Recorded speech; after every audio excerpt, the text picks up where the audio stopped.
Good morning, everyone. I can see the excitement from everyone. So it's 10:30 now. We can get started. Okay. So first of all, I'm Li Shuai, professor in the Department of Data Science and served as the Associate Vice President of Strategic Research. Because a lot of people are traveling, so I'm here to be the host, to do the opening. Okay. So I'll start. Professor Haroche, distinguished guests, colleagues, and students, good morning. It is my great pleasure to welcome you to this special HKIAS Distinguished Lecture, part of the 10th anniversary celebration of HKIAS at City University of Hong Kong. Since establishment in 2015, HKIAS has grown into a global hub for groundbreaking research and collaboration in science and engineering. Over the past decade, it has united world-renowned scholars to mentor young researchers and inspire innovation. Today, we are honored to host Professor Haroche, Nobel laureate in Physics 2012, Professor Emeritus at Collège de France, and also was director of Collège de France from 2012 to 2015. A member of the French Academy of Science, a foreign member of the NNS of the United States, a founding senior fellow of HKIAS, and also the chairman of HKIAS. So in this lecture, titled The Laser and Quantum Physics, Professor Haroche will dive into the transformative role of the laser in science and technology, coinciding with the 100th anniversary of quantum mechanics. And then for this lecture, later will be moderated by Professor Jeff O here. Yeah. So thank you very much, Professor O. And also especially thank you, Professor Haroche, for sharing your insights with us. And thank you all for joining us to celebrate this milestone of knowledge and discovery. Now, please join me in warm welcoming Professor Serge Haroche. Thank you.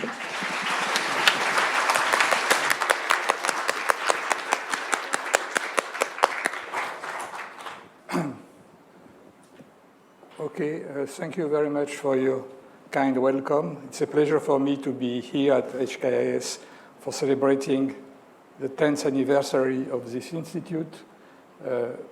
And as you said, it coincides with the 100th anniversary of quantum physics, which was declared by the UNESCO about last year. And I will explain to you why 2025 has been chosen for this celebration.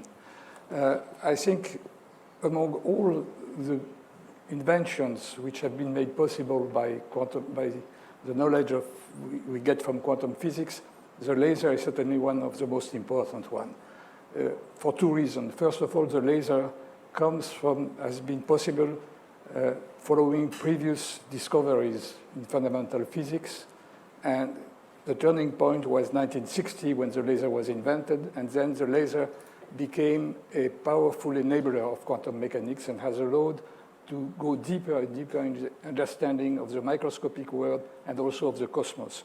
So in this talk, I will recall the lineage of discoveries which have led to the birth of the laser, and I will describe some of the breakthrough it has made possible and also discuss the promises it holds for further discoveries in basic science. And I will not talk about applications. Technology, of course, there is a huge number of applications of devices which have made possible by the laser, but this is another story.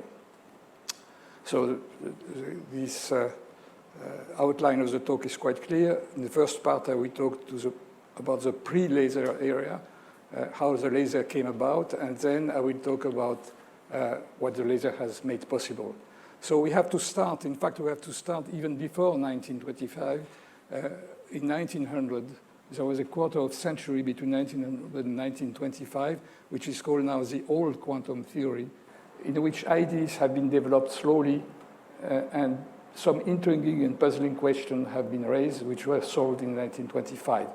It started in 1900, of course, with a well-known work of Max Planck, who understood that in order to understand the strange properties of the spectrum of the light emitted by heated bodies, he had to admit the fact that light was exchanging energy with atoms, not in a continuous way as classical physics pretended, but in bunch of energy, quantified steps. So he introduced the quanta in physics and the Planck action H, the energy of each quantum being h times the frequency of the light.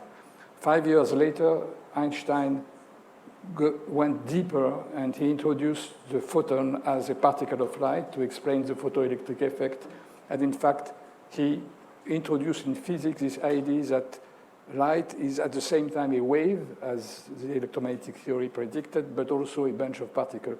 This kind of dual nature of light seems very strange to a classical mind, but it's the way nature works. Then, a few years later, Niels Bohr used the ideas of quanta and Planck's constant to understand the spectrum of the atoms, and he quantized the orbits of the atomic electrons. And this was the first application of the quantum theory to matter. A few years later, in 1916, Einstein came back to the problem of exchange of energy between light and matter, and he tried to recover the Planck's law by making the balance of the energy absorbed and emitted by atoms interacting with light. And he found that on top of absorption, in addition of the absorption process and spontaneous emission process by which atoms come down by emitting randomly a photon, he needed a third process called stimulated emission, which means that an excited atom, a photon falling on an excited atom forces the atom to go down on in the same field mode, amplifying the radiation which is falling on it. So this process of amplification is, of course, essential for the laser operation. It took half a century between the Einstein's idea and the implementation. Then things accelerated, and again, Einstein was very important. In 1923, 1924, Bose, who was an Indian young researcher, sent to Einstein an article in which he explained that in order to recover Planck's law, we have to accept the idea that the photons are fully undistinguishable particles. And so in the statistical analysis of a gas of photons, you have to take the photons to count them in a way different from the way Boltzmann counted atoms in classical theory. And this indistinguishability has a consequence. It means that atoms like to, some variety, photons like to bunch together, to go together in the same mode. And Einstein extended this idea to atoms called bosons, in reference to Bose, and found that atoms which behave like boson and like photons at very low temperature should condensate, should fall into a quantum state, which is very different from what be understood classically. And this was so at the verge of the famous year 1925. Einstein received then the thesis of a young French student, Louis de Broglie.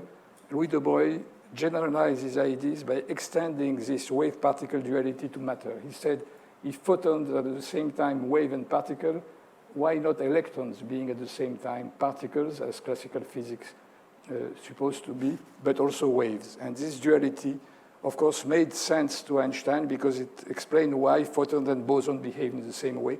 So he was very excited by de Broglie paper, and he wrote to Langevin, who was a thesis advisor of de Broglie, your student has lifted the veil hiding the mysteries of the quantum world.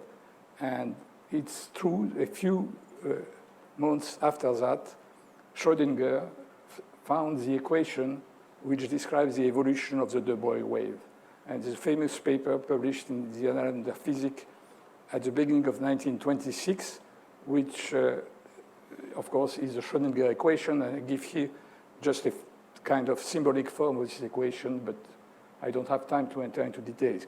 So why are we celebrating this anniversary in 1925 and not next year in 1926?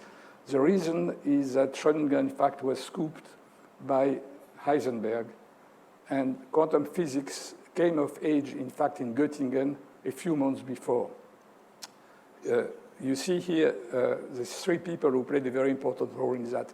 In the summer of 1925, Heisenberg wrote a very mysterious paper in which he said that the things that you observe in physics can be expressed in terms of tables of numbers. And when you try to couple this table of numbers with each other, there was a very strange non-commutativity which occurred. But he did not know anything about mathematics, so he wrote a paper that nobody could understand. And he did that during a summer he spent in an island of Helgoland, north of Germany. The legend says that he went there because he had an allergy to pollen, but I'm not sure the story is true. When he came back and he showed his paper to Born, Born immediately understood that what he had used are matrices, which are known in mathematics, of course, and a paper was wrote in the fall of this year, which is called the three-man paper, Born, Jordan, and Heisenberg, which set up the rules of quantum physics, which have been since then very important.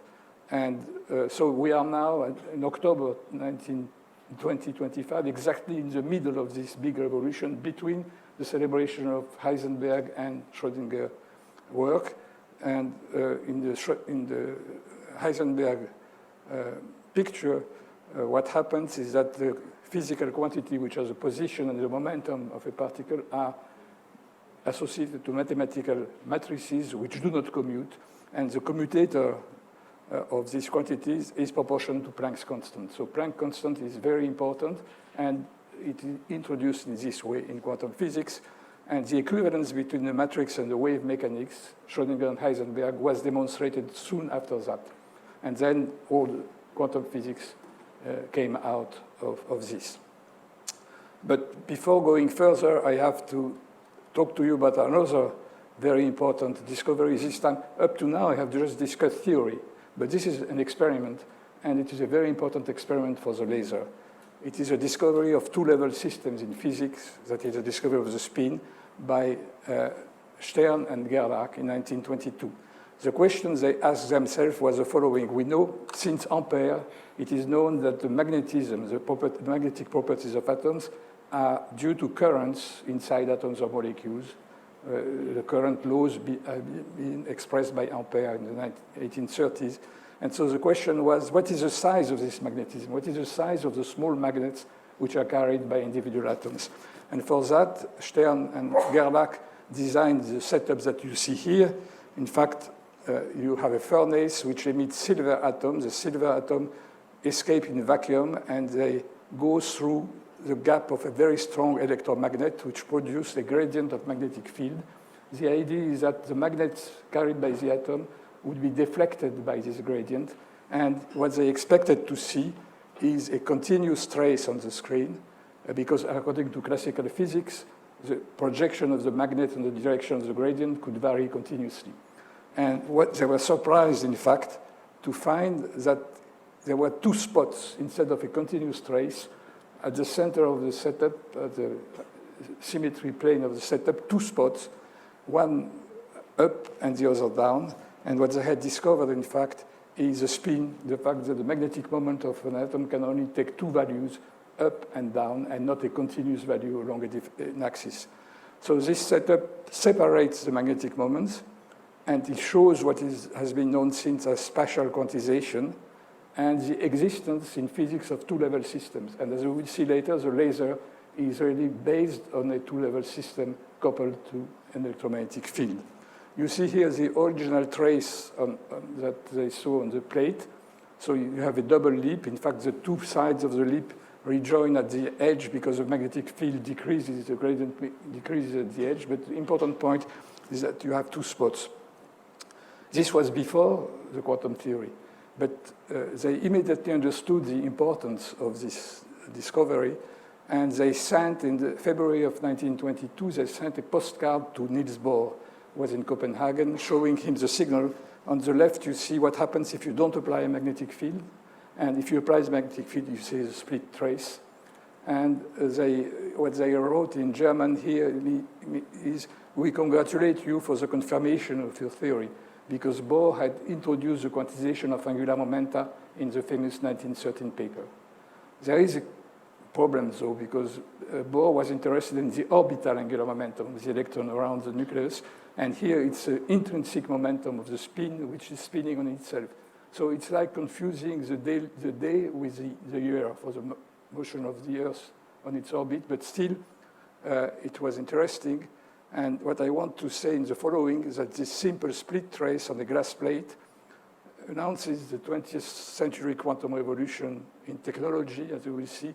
And it's the ancestor of the qubit in the 21st century. You know that we are now trying to store information in two-level systems which obey to the laws of quantum physics, and they are called quantum bits or qubits for short. But of course, this was only the beginning. A postdoc of Stern in Germany, Isidor Rabi, came back to Columbia University, and he imported the technology of molecular beams at Columbia. And he made very beautiful experiments. In fact, what he wanted to explore is not the magnetic moments of electrons, but the much smaller magnetic moments of nuclei. And for that, you need a more sophisticated setup. And you see here the picture of the setup. Now, the field gradients are separated in two zones, A and B. The gradients are in opposite direction in the two zones, so that a molecule or an atom carrying a magnetic moment undergoes a kind of S-shaped trajectories and is focused on a hot wire. On this hot wire, the molecule loses electrons, which gives rise to an electric current, and the electric current is proportional to the flux of a particle which reaches the wire. Now, if you apply a magnetic field, what you get is, of course, what you have is, let me go back. You have two levels, the spin down and the spin up are separated by an energy gap proportional to the magnetic field.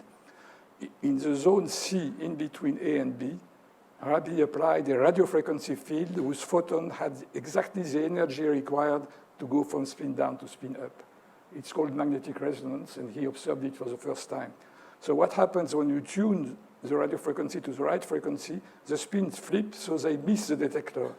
Instead of going like that, they go down, and the signal of the detector decreases. So if they scan the radio frequency field for a given magnetic field, they see the resonance that you can see here. This is the first magnetic resonance signal detected in 1939. And what I claim is that this experiment announced NMR, the nuclear magnetic resonance, the magnetic resonance imaging, the atomic clock, the GPS, optical pumping, the maser, and the laser, because they are both offspring of this fundamental experiment. And Rabi was the advisor of maybe 10 or 12 Nobel Prize winners who exploited this technique to do fundamental things in physics. But of course, a lot of things must happen after a fundamental discovery to get into applications. Rabi had a premonition of what would happen. You see here the headline of a paper in the New York Post of December 1939. The journalist reported about a paper that Rabi had given at that time, and he said, "We are all radio stations, Columbia scientists report." You see the name of Rabi here. All atoms in humans or in steel, I don't know why he compares humans to steel, but found to emit and receive long waves. So I think what Rabi must have said is that the atoms and molecules in his beam were the same as the atoms or molecules you have in your body. And so if the atom in the beam can emit and absorb radio wave, the atoms in our body can do the same. And it's a lot of information which is radiated by these atoms. And if you can make use of this information, you might do useful things. But for that, and I must say that this is not a hype. Today, you have a lot of announcements in physics which are just outrageous. Here, he had something which happened, but it took some time. The problem, if you want to do that, is that you cannot work with an atomic beam. You cannot just evaporate the atoms of your body and detect them in a hot wire. What you need to have is a non-destructive way of detecting this resonance. And this is what was achieved just after the Second World War by Felix Bloch at Stanford University and Edward Purcell at Harvard. They showed that it's possible to absorb in bulk or in liquid materials the resonance by the radio wave, which is either absorbed or re-emitted by the atoms. And this is what is called NMR, nuclear magnetic resonance in bulk materials. And after many, many improvements, it led in the 1970s to the magnetic resonance imaging that we know today. But of course, to do that, you need a combination of a lot of technology. You need to understand NMR as a fundamental process. You need to have very huge magnetic field sources like the liquid helium magnets, superconducting magnets. And you need, of course, computers to transform the microwave signals into images. And this is the way invention works. Now, Rabi had another idea. He said, okay, if you do magnetic resonance, especially if you do it in alkali atom like cesium, it's a two-level system. In the ground state, the spin of the nucleus and the spin of the electron can be either parallel or anti-parallel. And the difference of energy, which is called the hyperfan structure, is about 9 gigahertz. If you tune magnetic resonance to this frequency, you can lock the microwave to stay at the top of the resonance. And these atoms are all the cesium atoms in the universe oscillate at the same frequency. It's like a pendulum, but a man-made pendulum depends upon the way you shape it. This pendulum, first of all, is much faster, and it's much more stable. But for that, you have to find a way to detect it in a very precise way. And this is what Norman Ramsey, who was a student of Rabi at Columbia, did. He invented a new way to detect the magnetic resonance. You see now, it's again an atomic big machine, but now the microwave is applied in 2 zones. So it's called a separated oscillatory field method. And if you do that in 2 zones, quantum physics tells us that there is a quantum interference effect. The flipping of the spin can occur in the first zone or in the second zone. There is an amplitude for each of these processes, and the 2 amplitudes interfere. And the result is that instead of having a rather wide line, you get fringes with very narrow fringes. And what you have to do then is to lock the microwave source to the center of the line, and you get a very precise atomic clock. It took, again, tens of years to develop this, and in the 1970s, satellites were launched with this kind of atomic clocks, and this is the basis of the GPS. They send signals to your cell phone now, and you can find your position on the surface of the Earth with a precision of about 1 meter. To do that, you need quantum physics, as I said, but you also need the relativity, because the clocks which go around the Earth have a time which evolves at a pace different from what it is on Earth because of the velocity and also because of the change in the gravity field, and I will come back to this later. But I want to stress that all this also was possible by doing very subtle experiments with 2-level systems. Another pre-laser invention, and I quote this because this comes from my own lab in Paris. In the 1950s, before the laser, Alfred Kastler and Jean Brossel in Paris invented the optical pumping method. Optical pumping is a method which uses the exchange of energy and angular momenta between photons and atoms to orient atoms, to manipulate the magnetism of atoms. And in fact, Kastler was influenced by Stern work, and this is an experiment in which the Stern-Gerlach magnet are replaced by light, which has a well-defined polarization, but it's the same principle. And Kastler said at the beginning of the 1950s that this optical pumping could be used to imbalance the population of the atomic levels and to result in cooling of atoms with light. He called it luminous cooling. But as he was very modest, he said this will never be a very interesting effect because it will be just a kind of footnote in my paper. But as you will see, it has become very important. At the same time, one of their students, Claude Cohen-Tanucci, did a very important discovery. Discovery is the idea of light shifts. What the idea is that if the light is resonant with an atomic transition, it can exchange energy with it. But if light is non-resonant, the only thing it does is to shift very slightly the energy level of the atom. This shift depends on the light intensity. And this discovery announced the tailoring of the energy landscape of atoms moving in a spatially varying light fields, and we see that it's very important in modern physics. And it also announced the non-demolition counting of photons. If you can measure this light shift, you can count the photons which produced it without destroying the photons, which is the case if you use a photoelectric effect. So this was a very important step. So at that point, end of the 1950s, all was ripe for the discovery of the maser and the laser. And we come back to Columbia. This picture shows Charles Towns and his student Gordon in 1954 in front of another molecular beam machine.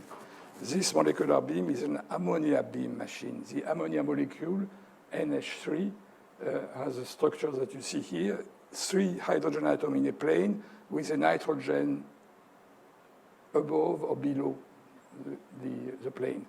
And this nitrogen atom flip-flops across the barrier between the two configurations at a radio frequency. And in fact, the eigenstate, the energy states of the system are the symmetric and antisymmetric superposition of these two configurations. The idea of Towns was to prepare with a Stern-Gerlach device the atoms in the upper energy state, feed them into a cavity resonant with the transition, and look at the buildup of the microwave inside the cavity. And this was the first maser, which is an acronym for microwave amplification by stimulated emission of radiation. And then Towns immediately looked for the possible generalization to the optical domain. And in the end, he was scooped by Theodor Maiman, who built the first laser. The M of microwave is replaced by the L of laser.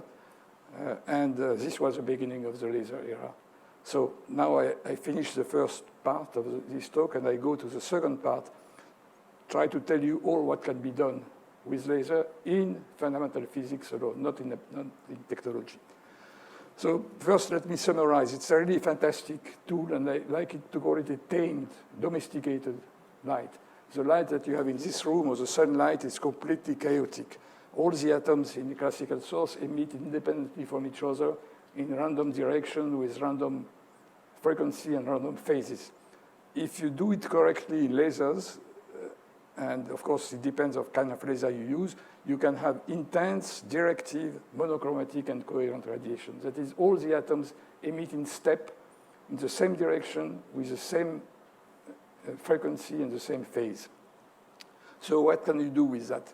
First of all, if you focus the light beam of a powerful laser on a point, for example, a piece of metal, you can produce the fusion and evaporation of matter and reach plasmas which have huge temperature. Now, temperature which has the highest temperature existing in stars, just by concentrating the light. In fact, it was the first thing people thought of in the 1960s. If some of you have seen this James Bond movie where James Bond is tied on a table, metallic table, and the bad guy is threatening him to cut him with a laser beam. So that's an application which is not very nice, but lasers can be used to solder metals and to do things like that.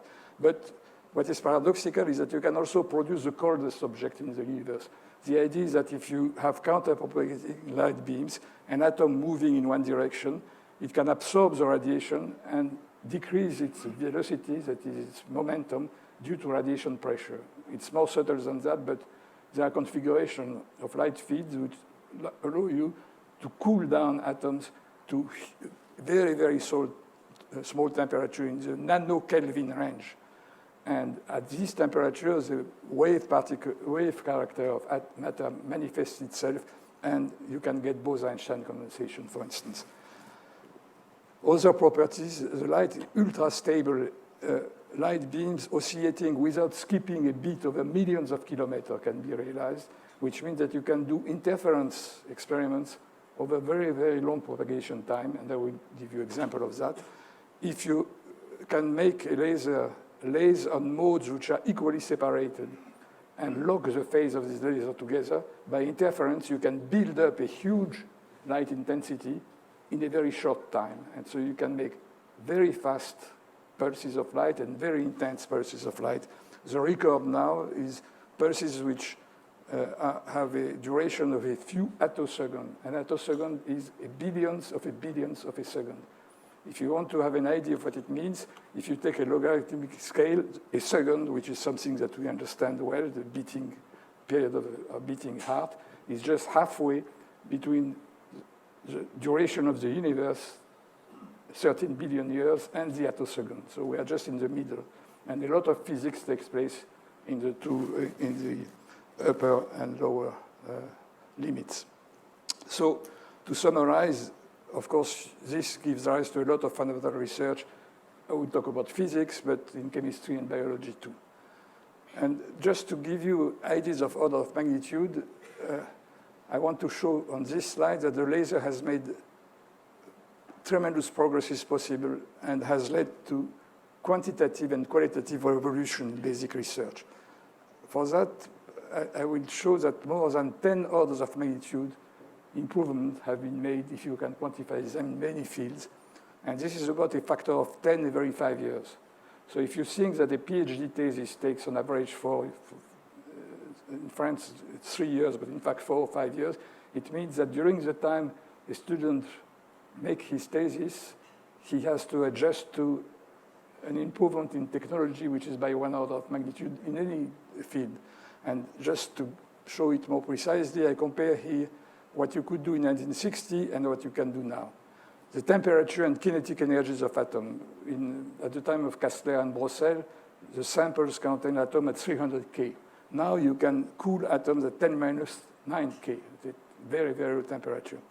The precision of spectroscopy and clocks.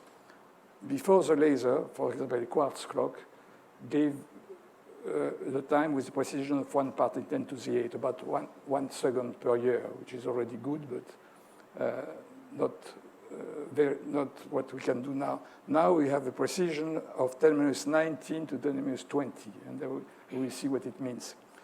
The sensitivity of measurements.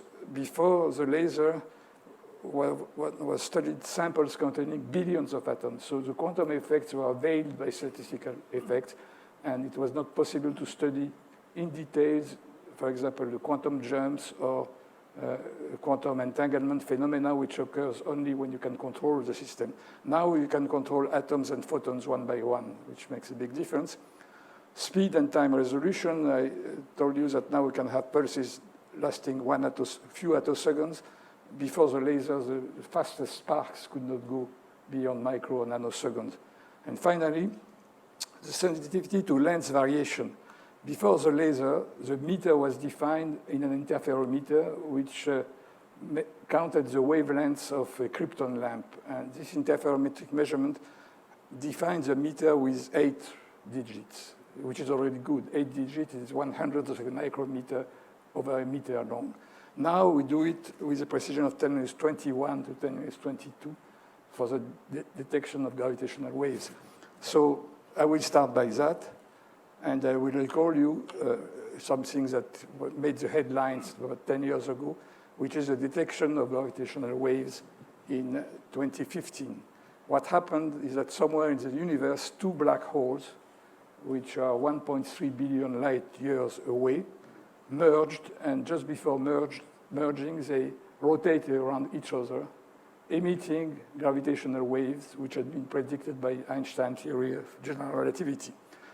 Now you see that you have a double signal here, and this signal occurs in about 1 second. It's the last second of the life of these 2 black holes before merging.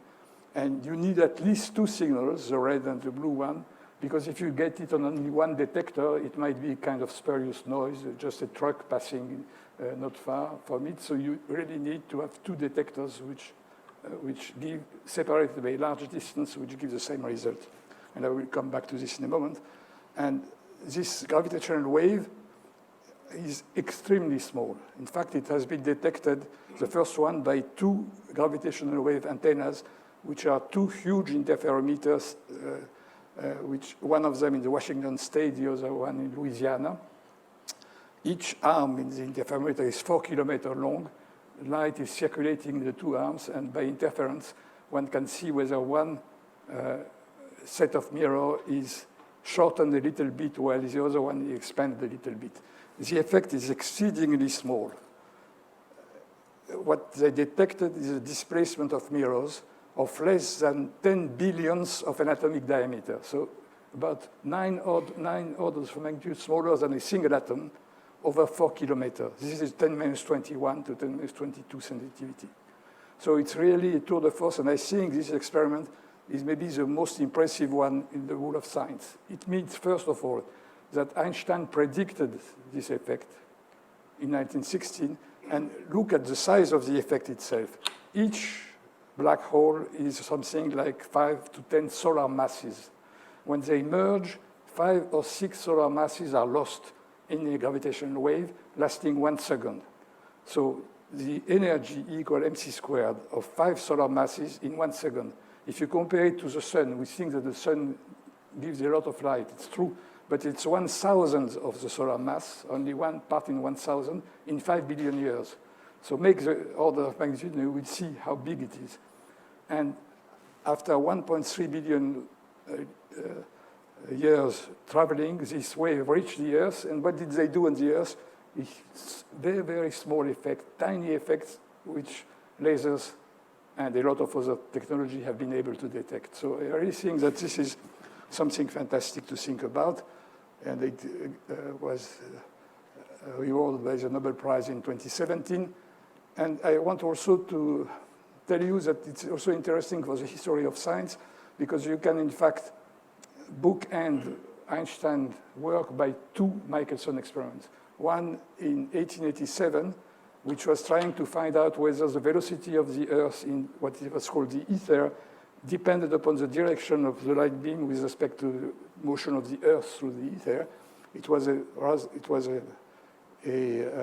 Michelson interferometer on a table floating on Mercury, and no effect was found. In fact, they should have seen a fringe shift. They were sensitive to about 1/10 of a wavelength, and it was a negative experiment. And of course, Einstein understood it by the special relativity theory, which tells that the velocity of light is absolute and does not depend on the velocity of the observer.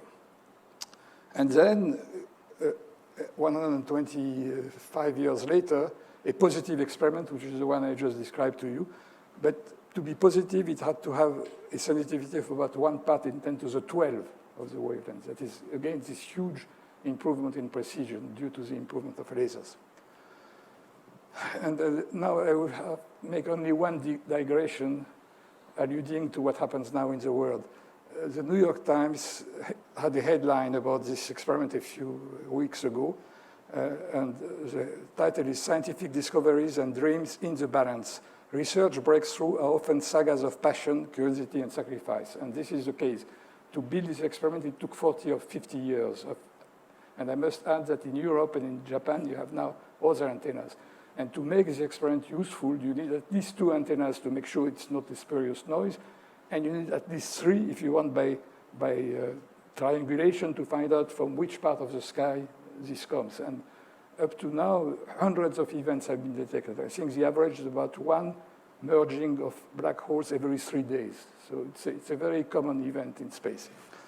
But Trump has proposed to cut the budget for 2026, and they want to cut by half because they say, okay, why do we need 2 detectors? 1 is enough, and so we can cut the budget by 2.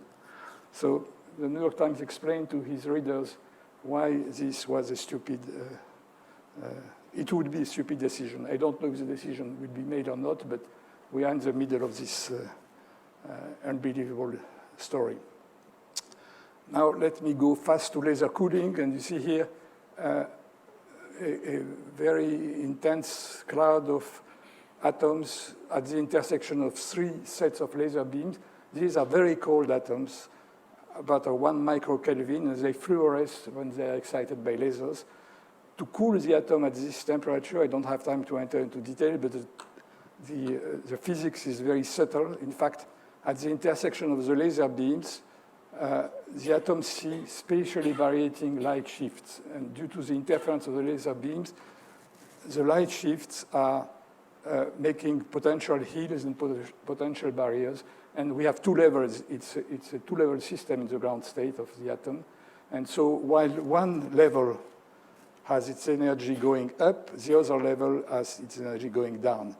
And when the atom reaches the top of a barrier, by optical pumping, it is reset down. And this effect has been called Sisyphus cooling. And it explains that the atoms exhaust all their energy by going up and down in successive hills and valleys. And this was explained by Claude Cohen-Tanuji, who was an expert in light shift, and his student Jean Dalibard. By cooling to lower temperature, you can get Bose-Einstein condensation and degenerate Fermi gases.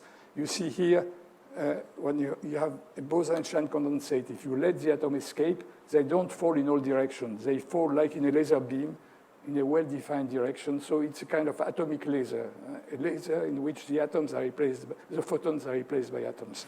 And a lot of technology comes from this kind of experiment.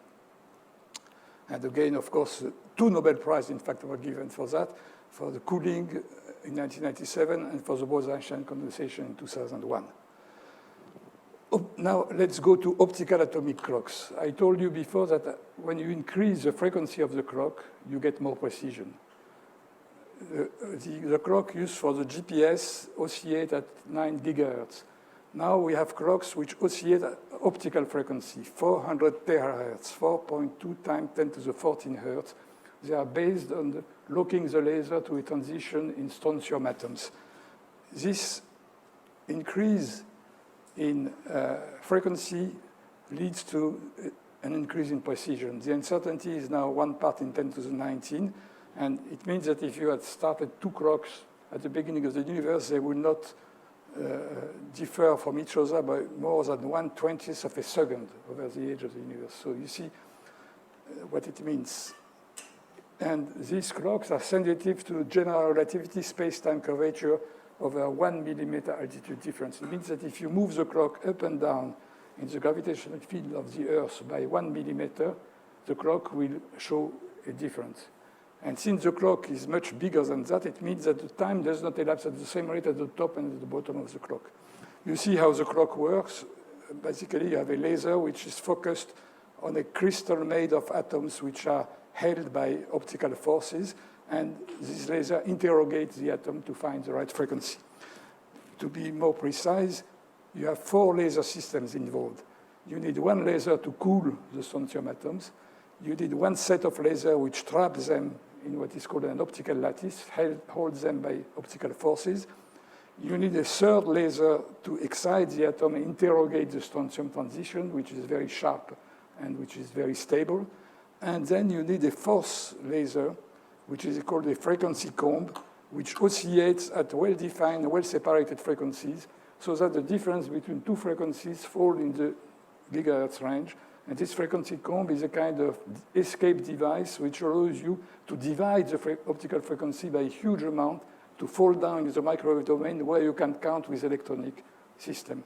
So it's like the escape mechanism of a clock. And a combination of these 4 lasers lead to this kind of precision. And now there are researchers who try to get even more precise clock, going to higher frequency, which will be nuclear clock, which will investigate a gamma ray, X-ray or gamma ray transition between 2 levels of a nucleus. And where it goes, nobody knows, but there will be certainly huge, interesting application. Now, next, how can you use lasers to manipulate single atoms? And this is closer to my own field of research. So I show you again Kastler holding an optical pumping cell in which you have billions of atoms, 10 to the 13 mercury atoms in the optical pumping cell. But now you can do that with single atoms. And you see here a picture which shows 54 calcium atoms, which are in a long string held by electromagnetic forces, kind of Stern-Gerlach, but microscopic Stern-Gerlach devices. Each atom is seen as a bright spot because it absorbs and scatters photons according to optical pumping cycles. And with that, you can do a lot of interesting things that I don't have time to discuss. You can interrogate separately 2 atoms in the chain. They are coupled by the global motion of the atom in the chain, and you can demonstrate elementary steps of quantum computing by coding 0, 1 qubit into each of these atoms. So this is a research going a lot of attention now, and this was a Nobel Prize given in 2012 to my colleague Dave Wineland working in the United States. And I shared the prize with him because I did, in our group in Paris, we did the opposite. And I show you here very briefly.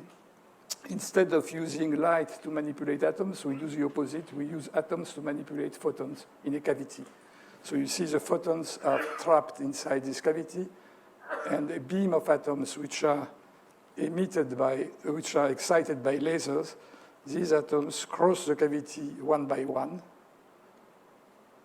and are detected here.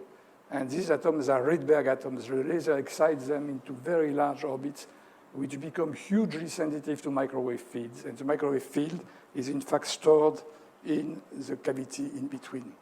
And we combine this with the Ramsey design. The atoms are excited by microwave pulse before they enter and another one after. This is a separated oscillatory field method. And you know what happens, and the photons are the cavity is non-resonant. So what the cavity does is to shift the atomic transition a little bit. But the atoms are so sensitive to the effect that a single atom produces a shift. A single photon produces a huge shift. You see that if there is no photon, you have the red curve, and if you have one photon, you have the black curve. So if you set the interferometer here, you see that the atom will get out in one state if there is 0 photon, in the other state if there is 1 photon. But the photon does not disappear because the interaction is not resonant. And so you see here the kind of signals that we get. You see each line, blue or red, represent one atom. You see that hundreds of atoms agree that there is no photon at the beginning. And then one photon appears, it stays for a long time, and it disappears. And you see here that hundreds of atoms see the same photon. So it's called the quantum non-demolition measurement. And this is the basis of what we call cavity quantum electrodynamics. And this was rewarded by the Nobel Prize, also by the 2012 Nobel Prize. I must add, just because it's in the news now, that this kind of experiment has been generalized to circuit QED, with superconducting circuits replacing the Rydberg atom, but the physics is the same, and this is a topic of the 2025 Nobel Prize in Physics. So let me go further. Rydberg atoms, they are very useful, not only because they interact strongly with microwaves, but also because they interact very strongly with each other. And this interaction can be used as a way to couple qubits to each other in a very efficient way. I show you here simply what is called the dipole blockade effect. Suppose you concentrate light on 2 spots, what is called the optical tweezer. And each spot you can trap one single atom. So these atoms are in the ground state, but then you can ask yourself, can I excite one atom? Then you can excite an atom into big Rydberg state. But if you try to excite the other one, it does not work. Why? Because the first one is shifting the energy level of the second, so that by this blockade effect, only one atom out of 2 can be excited. Here we have focused on each atom. If you try to do it in another way, to excite the 2 atoms simultaneously, the same, it does not work. You can excite one excitation, but the second one is non-resonant. And what quantum physics tells us is that what you excite, in fact, is a superposition of either the left atom is excited or the right atom is excited. And this quantum superposition is at the heart of what is called entanglement. The state that you define cannot be separated as the state of 2 atoms. The 2 atoms are coupled together by this quantum effect, which is called entanglement. And with entanglement, you can build quantum gates, and you can try to start doing quantum information theory. But it goes much further. You can, in fact, make an array of atoms held by optical tweezers, which are at very large distances, tens of microns of each other, and they speak to each other through this blockade effect. And this is done now in experiments called quantum simulation experiments. You see here an array of atoms which interact with each other, and this system simulates what happens in real condensed matter physics, but at a quite different scale, with the added advantage that you can address each atom and interrogate each atom independently of the other, which you cannot do in real condensed matter physics. So you have a lot of things you can do. You can look for new phases of magnetic materials, and so on. And you can also use this to do research, of course, on quantum computers. Another point I would like to discuss briefly, the lasers have extended the notion of entanglement and non-locality from nanometers to thousands of kilometer scale. In fact, from the beginning of quantum physics, it has been understood that there was entanglement. In a fundamental quantum system, the simplest of all atoms is a hydrogen atom. The hydrogen atom is one proton and one electron going around. The proton has a spin and the electron has a spin. And in the ground state, the spins have to be opposed. The proton can be up and the electron down, but the opposite can give the same energy. And in fact, the state of the system is the superposition of these two possibilities, which is an entangled state. Proton and the electron are entangled. It means that if you make a measurement on one, it has an immediate effect on what happened on the other one. But this is something which happens within 1 nanometer. The atom and the electron are 1 nanometer away, and Schrödinger already understood that this was very bizarre, and if you extend this to a large system, you get into the famous Schrödinger cat paradox, that you can entangle two systems at arbitrary distances and so on. And Schrödinger said entanglement is an essential feature of quantum physics, but I don't understand it, and I don't think we can stop here. There is something beyond that. And in fact, up to now, there is nothing beyond that. It's true, and entanglement can survive even large separations. Now you have experiments in which entangled photons can, with polarization is entangled, can propagate over thousands of kilometers, either in free space or in optical fibers, and show up entanglement and non-locality, because if you do something of one of the system, it has an immediate effect on the measurement on the other. And this is, of course, used in what is called quantum communication and quantum cryptography for practical, for something which might one day be a practical device. And this is, of course, the Nobel Prize of 2022. Another point, I told you that if you can make lasers oscillate at well-defined separated frequency and lock them in phase, by interference, you build up a huge intensity. It's called mode locking. And so you can increase the amplitude of the field and shorten it too, because if you do that by Fourier transform, which is a mathematical property of this kind of operation, you get, as you get higher and higher pulse, you get shorter and shorter pulses too. And you see here the progress over the years of these two, the peak laser power, which increases, and the duration of the pulse, which decreases accordingly. And you see here that you have a big plateau. For 20 years, no progress was made. And the reason for this no progress is that the intensity of the light was so big that it was damaging the materials. So there was a trick which was invented by Strickland and Moore, and which gave rise to a Nobel Prize in 2018, which is you start from a short pulse, and then you stretch it. You pass it through a grating, which makes the different colors going through different passes. And so you get a pulse which is much less intense, in which the energy is stretched in time. And then what you can do, once you have stretched the pulse, is to amplify it without damaging. You get to maximum intensity that you can get without damaging. And then you compress the pulse again in vacuum, and you get a huge amplified pulse. And this is a trick which has opened the possibility to do very intense and very short light pulses.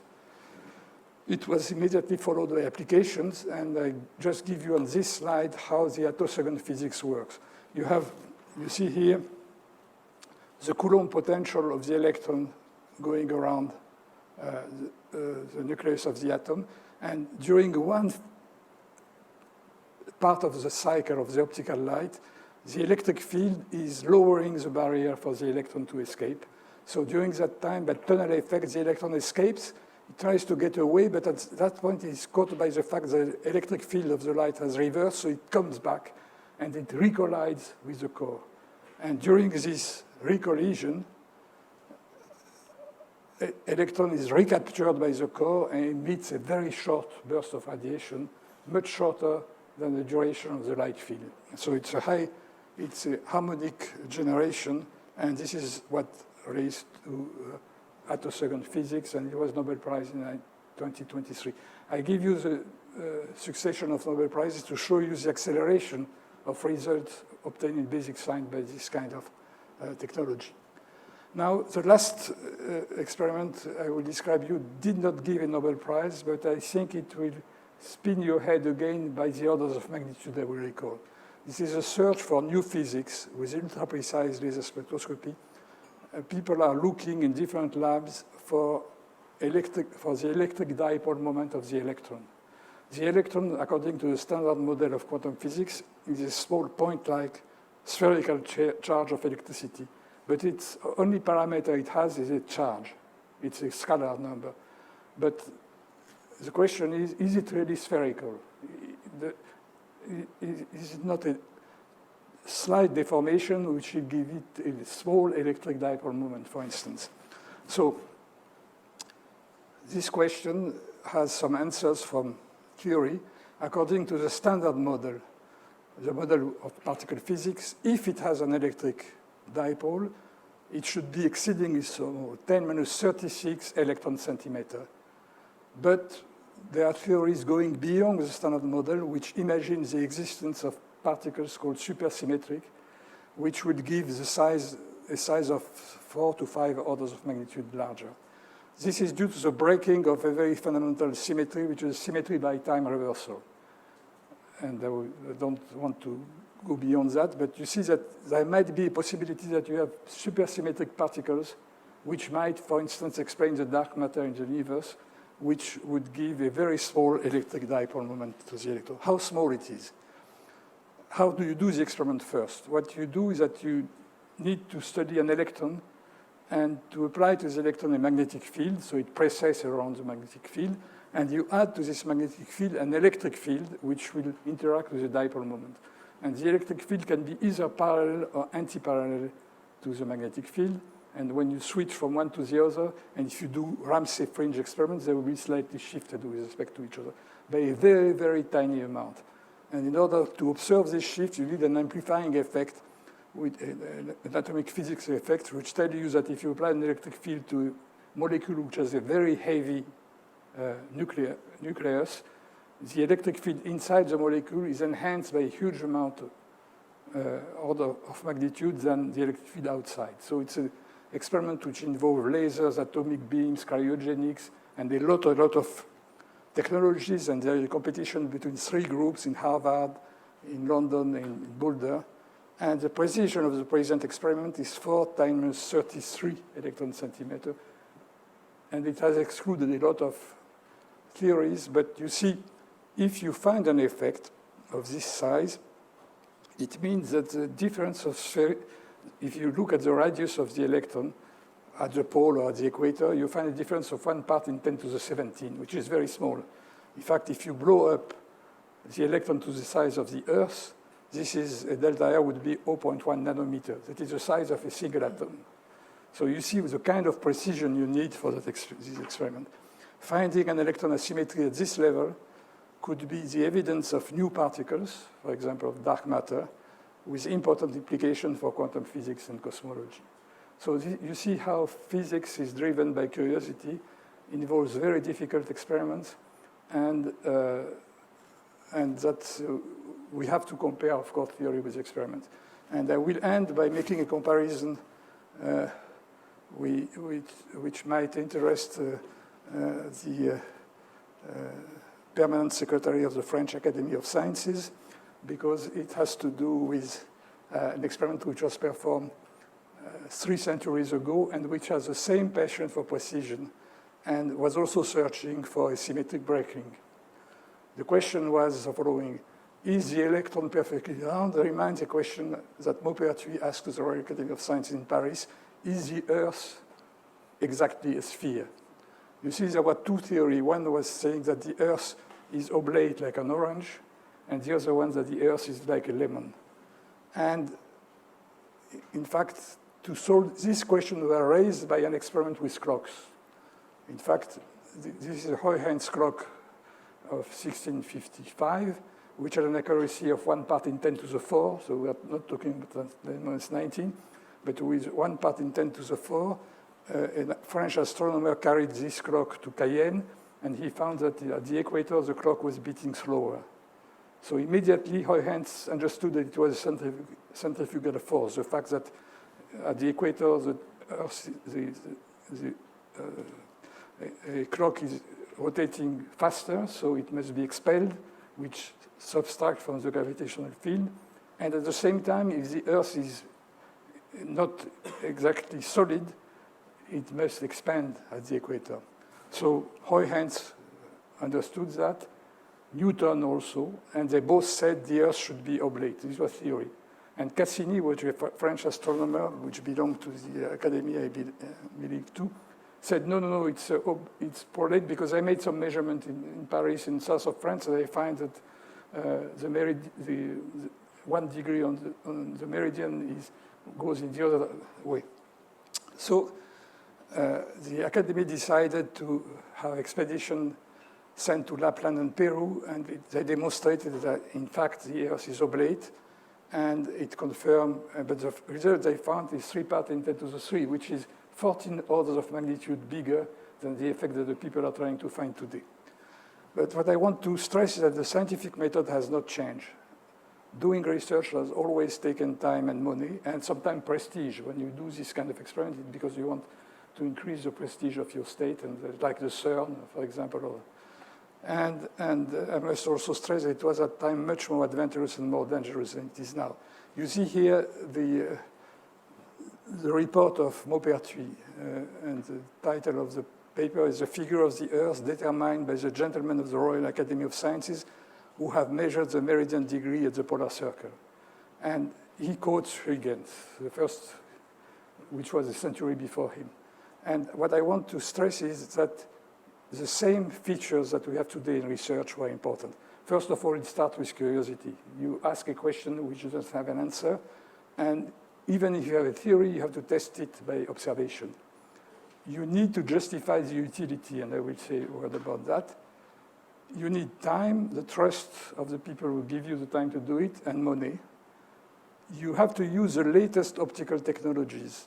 In fact, now it's lasers. At the time, Maupertuis used sextants to measure the elevation of stars, which were sensitive to star aberration. The star aberration was discovered by an English astronomer, Bradley, a few years before, and Bradley were collaborating with Maupertuis in spite of the fact that the two countries were most of the 18th century at war with each other. And this is also something we have to remember. It requires large teams and international collaboration. Maupertuis was accompanied by Celsius, the famous Swedish physicist, for his measurement. And there was a systematic error evaluation made. If you look at this paper by Maupertuis, when he reports about the experiment, there are pages and pages where he evaluates all the possible errors before giving a result. 3 centuries later, lasers make possible geodesical surveys of the Earth using gravitational field variation, which confirm Maupertuis' result, but of course with much higher precision. And just to finish, I show you here one sentence of the report, which is very interesting in connection with the relationship between science and basic science and technology. He wrote, "The Academy was thus, at the beginning, the Academy was thus split on this issue, is the Earth oblate or prolate? Its own lights in this question have left it unable to decide. When the king expressed his will to resolve this big question, which was not one of the vain speculations whose idleness and useless subtlety sometimes keep philosophers busy, but a question which must have real influences on astronomy and navigation." And today, the people who do this EDM experiment have to say that it might be useful one day, maybe to understand some important facts about the universe and the cosmos. So in conclusion, I hope I convinced you of the importance of laser in basic science. Also, if you compare the first part and the second part of the talk, that lasers have, in fact, made use of many tools which were invented in optics and atomic physics in the previous era, like Stern-Gerlach type of manipulation, like the Ramsey fringes, like the optical pumping, and so on. that the passion for precision is at the heart of the scientific method. Each time you gain 1 order of magnitude in time measurement, new phenomena happen. And we can maybe expect other breakthroughs in quantum physics and maybe in cosmology, in which laser will again be essential. And there is a deep connection, of course, between basic science and technology. And the final slide, I just want to stress this by showing you that since 1965, 43 Nobel laureates in physics and chemistry have used lasers for their discoveries. It started with Charlie Towns in 1964 and ended, in fact, in 2023 with the attosecond pulses. And I showed you many slides on which no Nobel Prize was given, but many are going to come. I'm sure there will be one for ultra-precise clock. There might be one if there is a positive result on the EDM measurement and so on and so forth. So I thank you for your attention.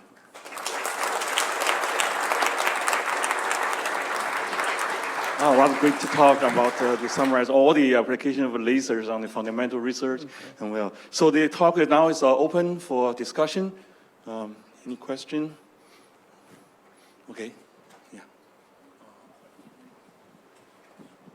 Hello, Professor Haroche. I'm very excited to attend this talk. Thank you again. So I have been working on the development of the optical cavity, and it's mainly with the application on the classical physics. So I have decided optical cavity is based on a quasi-periodic trajectory, meaning it's different from the traditional, the fabric provides cavity, because the trajectory is always repeating, and mine is never be repeated. And then, so this design have two features.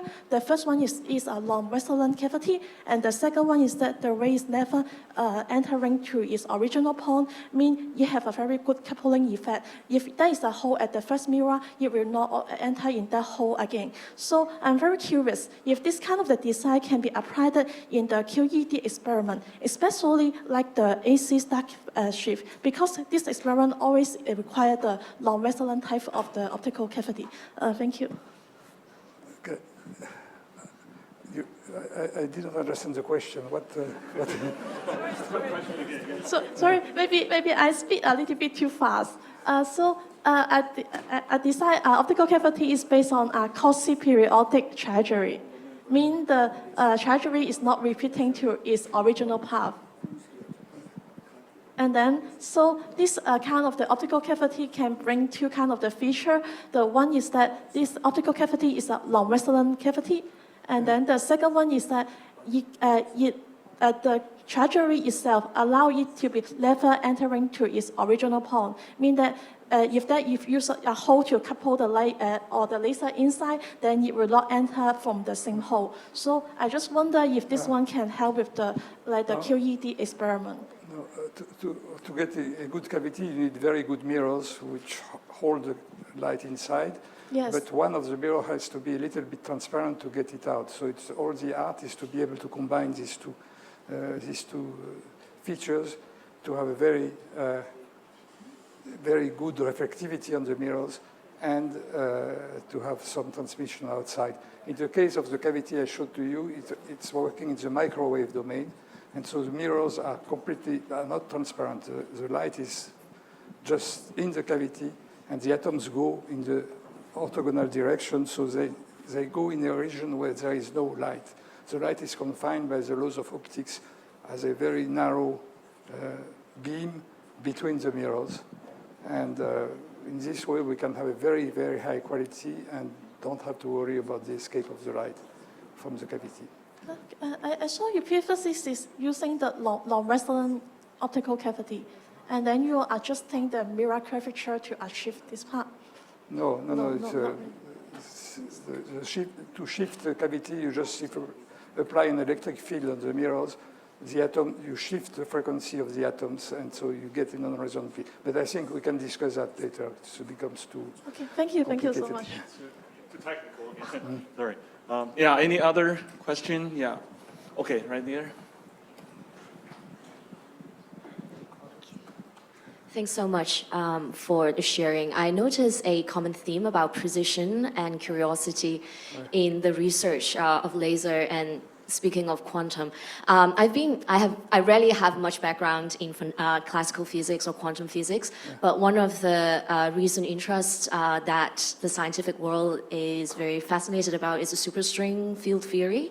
And it's, well, very common that to acknowledge that the Planck energy is almost impossible to achieve within centuries to come. And I wonder whether it's possible for technologies such so that we don't have to measure the direct outcome or conduct the exact creation experiment, so that implicit results or outcomes could then be coming out from calculation and any kind of laser techniques, basically. What's your opinion? Yeah, you're right. In fact, if you want to find out if there are super particles beyond the standard model, you have to, if you want to do it by brute force, you need to reach very, very high energies. Energies so high that even an accelerator of the size of the Earth would not be enough. And this would, of course, cost a lot. The other way is to go in precision, to increase the precision. In this case, you don't create really new particles, but in the vacuum which surrounds the particles that you are studying here, the electron, there are a lot of virtual particles which make the vacuum a very rich medium in which this strange particle can be created over a very short time. And it's again a Heisenberg uncertainty. The more energy you lack to create the particle, the shortest is the time at which it can appear and disappear. So you are not working with brute force, but you are working with precision in time measurements, in fact. And this is something which is at least in the range of what can be bought and achieved experimentally. But the question is how far, how many orders of magnitude you have to win. I talked to you about the fact that I told that we have won about 10 orders of magnitude every 5 or 6 years. How long it will last, it's difficult to say. At some point, all phenomena reach a kind of Moore's saturation.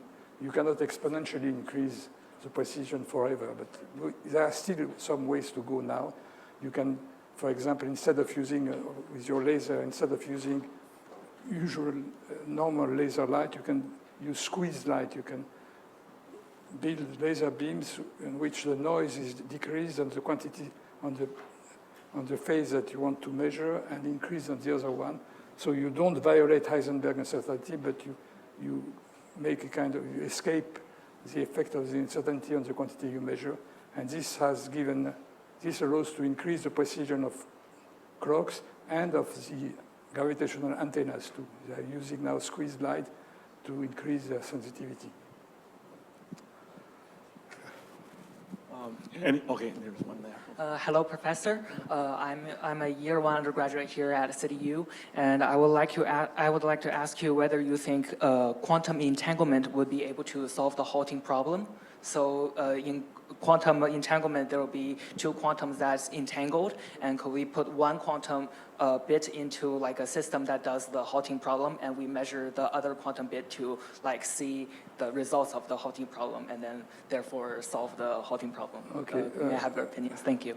Okay, the halting problem is a cosmology issue about what happens when something falls into a black hole, and there is a connection among theoreticians now between people who work in quantum information and people who work in cosmology about black holes. The fact that this is connected to the connection between cosmology and information theory. What happens to the information which is sucked into a black hole, and particularly if you have a pair of particles, one falling in the black hole, the other outside. I must say I'm not at all a specialist of that. So for the time being, I think we don't know what happens because there is a lack of theory. The quantum physics and general relativity are at odds with each other. There is no quantum theory of gravitation of non-perturbative gravitation. That is what happens in black holes inside or at the border of black holes.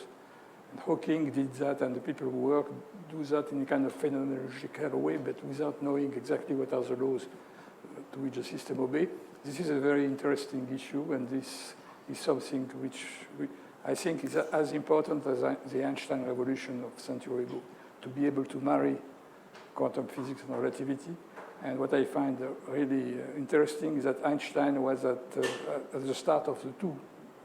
He was one of the first to understand that quantum physics was very different from classical one, and he alone understood the general relativity, but all his life he has been concerned by the fact that there was a conflict and someone has to resolve it. I don't think it will be artificial intelligence. I think it will be some human intelligence which will be required to answer this question. Thank you. Okay, any other question? Well, then I have the privilege to ask about my question. Actually, you did a lot of work also on the quantum measurement. Yes. This is actually the work on the Schrödinger cat is the one that you got your Nobel Prize there. So the Schrödinger cat actually is usually exists in the microscopic world, Yes. but then you have shown that actually can live in the macroscopic world. Actually, this also this year's the Nobel Prize. And then there's of course the quantum measurement involved in the process. So I'd like to see your view on the how the quantum measurement works and how the quantum collapse go from quantum to classical world. How that works. That can last for hours and hours. You know, when you start to talk about, to think about the interpretation of quantum theory and the measurement theory, two things I can say. That first of all, it has been a very long-lasting problem. And second, when two people meet, they never agree about that. When you go to a conference in which one part is quantum foundation interpretation, the other part is quantum experiments, on the quantum experiments part, everybody agrees that you just use quantum physics without asking this kind of question. And if you are on the quantum foundation or quantum interpretation part, you just fight with each other or ignore each other, which is another way to fight. But what I can say about Schrödinger's cat is that the question is how big this entanglement, which looks very strange, how big can it be? Is it possible to harness this entanglement to do useful things at a microscopic scale? And we did that with simple Rydberg atoms and microwave photons. Now you can do that with superconducting qubits coupled to microwaves. It's exactly the same system. It's very difficult to talk about the size of a system because what matters is not the material size of the system. What matters is the size of the Hilbert space in which the system has to be described.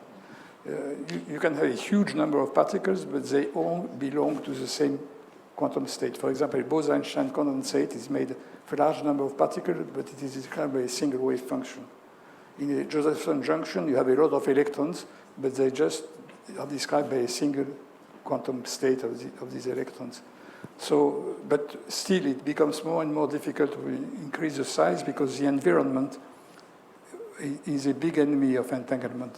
If information escapes in the entanglement, it's a new kind of entanglement, but with a kind of statistical system, and you lose the information that you are interested in.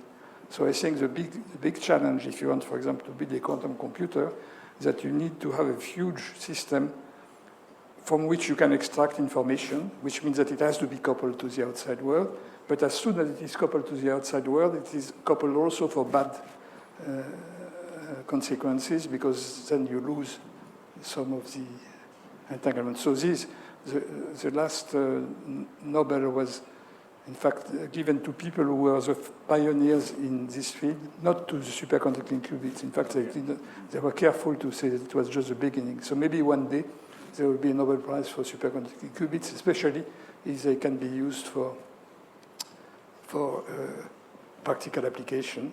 So but there are other candidates. Rydberg atoms in optical tweezers are also a good candidate. Ion in traps are also good candidates. But what I want to say is that we are very, very, very far from a quantum computer.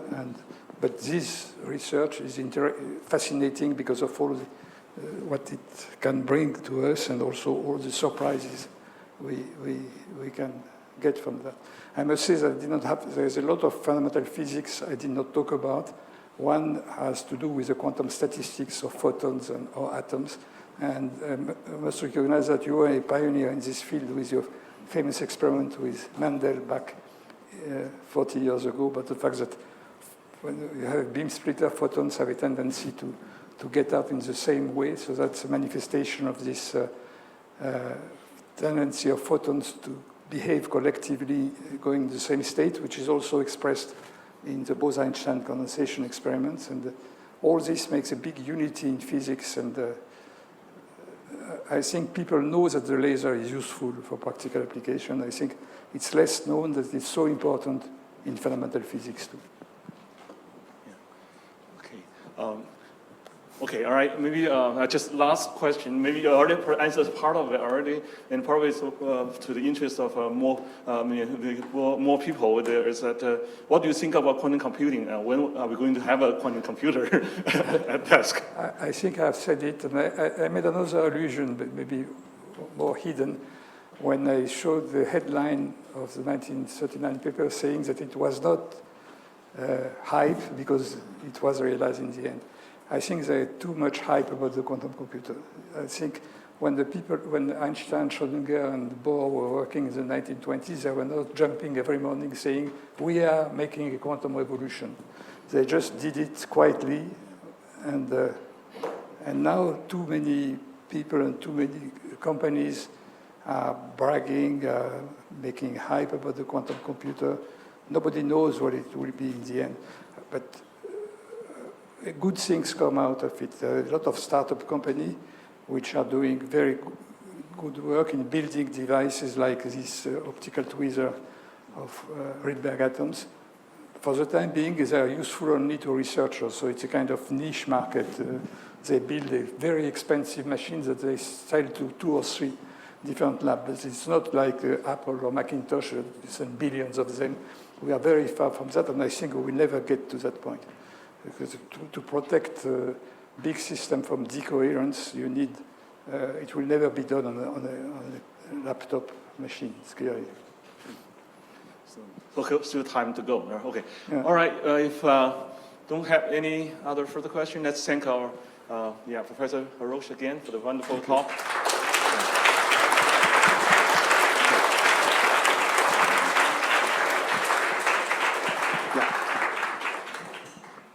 Thank you much, Professor Haroche. Thank you much, Professor O. And thank you, everyone, very much for attending this. We will have a number of other distinguished lectures this week, so please join us in other lectures later on. Okay. Thank you very much. Thank you. Okay, have a good day.